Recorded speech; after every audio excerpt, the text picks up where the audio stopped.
And in Gaza, the U.S. and Israel are continuing their coordination on upholding the ceasefire while Hamas is reportedly rearming and gaining more control over its side of the Yellow Line. Meanwhile, a new exclusive report reveals a possible new U.S. base on the Gaza envelope. The details in the following report. The United States is reportedly planning a $500 million base near Israel's Gaza border. This according to an exclusive report by Israeli website Shomrim. According to the report, which cited Israeli officials familiar with the initial plans, the facility would be used by the international forces operating inside Gaza to maintain the ceasefire and disarm Hamas, and would include several thousand troops.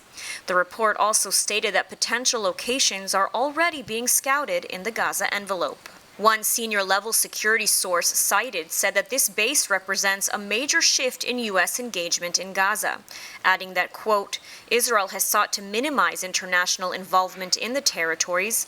The establishment of an American base on Israeli soil shows just how determined Washington is to be involved in Gaza and the broader Israeli-Palestinian conflict, end quote. To date, only around 200 U.S. soldiers have been deployed to Israel to operate the U.S. Central Military Coordination Center, or CMCC, in Kiryat Gat. The CMCC is already in the process of taking over humanitarian aid distribution in Gaza from Israel's Kogat.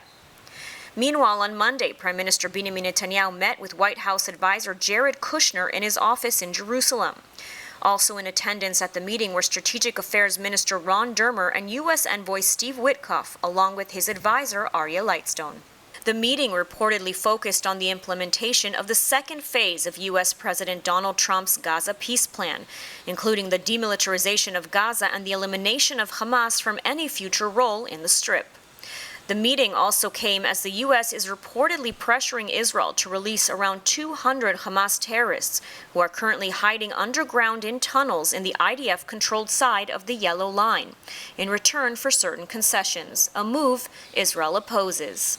As such, some critics in Israel are questioning who is really calling the shots in Gaza now, as Jerusalem continues to insist that all decisions are being implemented in full collaboration with the United States.